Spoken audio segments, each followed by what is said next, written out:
حضرت عبداللہ بن مسعود رضی اللہ تعالی عنہ سے روایت ہے، فرماتے ہیں وہ دن مجھ پر بڑا ہی ندامت والا ہوتا ہے، بڑا ہی شرمندگی والا ہوتا ہے کہ جس دن میں دیکھتا ہوں کہ سورج ڈوب گیا اور میری زندگی کا ایک اور دن ختم ہو گیا مگر میرے عمل کے اندر کوئی اضافہ نہ ہوا۔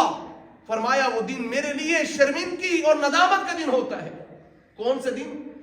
جس دن کے اندر میں اپنی آخرت کے لیے کچھ اعمال نہ کر سکا، میرے اعمال میں اضافہ نہ ہوا، وہ دن میرے لیے بڑی شرمندگی کا اور ندامت کا دن ہوتا ہے۔ مجھے اور آپ ذرا گربان کے اندر جھانک کر تو دیکھیں، ارے دن تو بڑے دور کی بات ہے، ہماری تو ساری زندگی اسی کے اندر گزر گئی ہے۔ ہمیں کتنی شرمندگی اور ندامت ہونی چاہیے، ہمیں کس بات پہ خوشی ہو رہی ہے کہ سال آ رہا ہے،